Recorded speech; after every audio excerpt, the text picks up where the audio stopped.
Okay, so the Cleveland Browns have a very confusing quarterback room now, as there's technically 5 guys on the roster at the quarterback position who could end up starting a football game next year for them. So I figured, let's get into the list and let's talk about the top 5 players. So just to be clear, the 5 that I will be discussing here are Gabriel, Pickett, Flacco, Deshaun Watson, and Shedeur Sanders. And I figured it could be fun to just give a ranking of the 1 through 5 of who is most likely, I think, to start for this Cleveland Browns team, to get the majority of time starting. So without further ado, let's just get into it.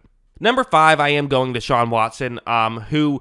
Listen, I think some people would have just almost not even included him in this video and said, no, there's just 4 players. But let's keep in mind, he was playing really bad last year and was still starting until he tore his Achilles. Obviously, he then he kind of re-injured it because of that will miss more time. It is worth mentioning, he's not projected to miss the entirety of the 2025 season. In fact, it's possible he'll only miss like a month or 2. So it is within the realm of possibility that he comes back and plays. I don't think it's going to happen. I think that, again, someone else will be the starter. But if someone else is the starter and things go wrong, there is a way he can still get his way into the lineup. And because he's going to start on IR, it's not a roster spot. So he can kind of skip that first cut, essentially, because of that. And with his contract, it doesn't save any money to cut him because it's fully guaranteed, right? So that's why he could potentially get play, but also he's a player who played horrible, has all those off the field allegations, and also is coming off of a really bad injury where a lot of guys don't fully come back healthy from that, and it got re-aggravated as he was coming back from it. So all that factoring in, I think he has to be at number 5. Number 4, I am going Shedeur Sanders, who was, I think that part of it is, well, okay, there was a player drafted ahead of him. I'm going to give that guy the edge because of how the team looks at him. I mean, listen, I think some people might view him as the guy with the highest potential in this draft class.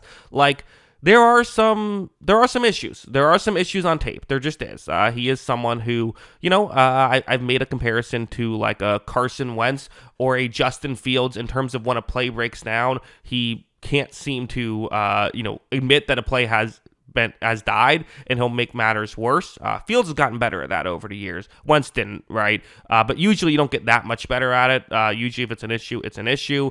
He is someone who holds onto the ball for too long, doesn't have a huge arm, isn't a great athlete. There are good things about him, though. There are. Like, I do think that he can throw well while getting hit. I do think he sees the field very well. Like, this is not a horrible quarterback prospect. Again, he's going to have to survive the first cut, right? Because if you have 5 quarterbacks on your roster, okay, are you really going to have more than 3 on the roster? You might not even have 3. You might just stick with 2 and have a practice squad guy. So he's going to have to really work to try and climb the rankings. But ultimately, again, there's a lot of talk about, is he someone who doesn't love football or is too into himself or all of that stuff? Well, if this is a wake-up call, hey, you want to be a star, this is what you have to do.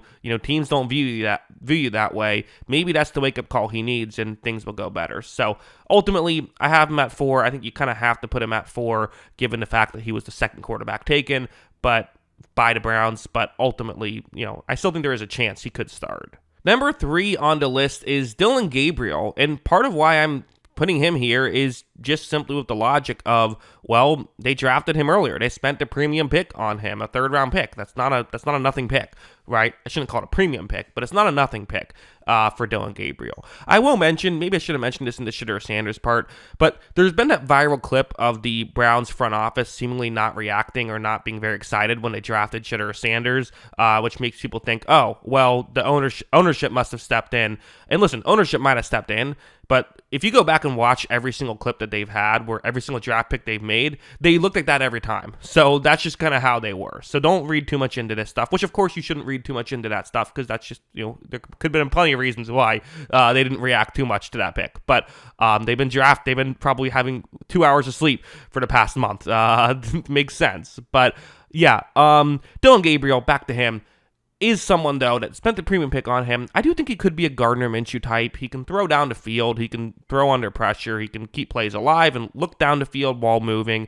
He's just, 24-year-old quarterback, isn't the biggest guy. Doesn't always get off his first read as quick as you would like. Has some, maybe some footwork issues that result in missed throws. But ultimately is a player who, again, I think there is a chance he ends up as the starter. Number 2, I decided to go with Kenny Pickett here, which you could argue he should be lower on the list. I think there is a world where if he doesn't have a great training camp and a great preseason, he is the guy who that fourth quarterback gets cut, right? I think that could happen. They signed him just a 1-year, $2.6 million deal. And quite frankly, he wasn't great last year in Philadelphia, I thought. We saw him get some playing time, and he kind of, he wasn't even their best backup, which is part of why they got rid of him. I do have to say, I think he did have some okay years with the Steelers. He wasn't a star or anything, but he was a fine sort of, backup quality quarterback there. So that might be enough to get you to starting job here. And I think that's ultimately why I'm saying he could, is because there at least is that, that baseline, right? If my number 1 quarterback ends up not being good anymore because of his age, well, then you could at least get Kenny Pickett to be, a fine, okay quarterback if none of the young guys can come in and play good right away. I also think it's worth mentioning, Kenny Pickett is not that young of a quarterback. In fact, he's going to turn 27 during the season next year. Remember, he was a very old prospect. So usually with something like this, you're like, oh, well, let's see if we can, if we can make things work, then we have a good young quarterback.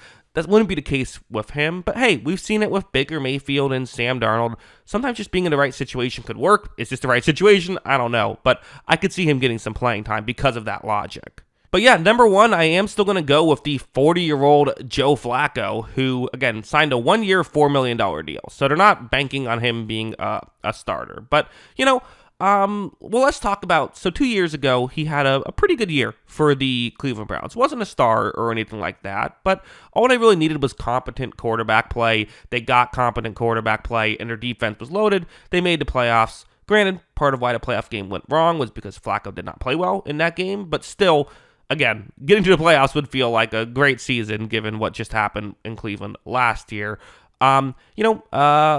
This most previous year, so the Browns decide to not go with Flacco as their backup. They go with Jameis Winston instead, which was a surprise to me.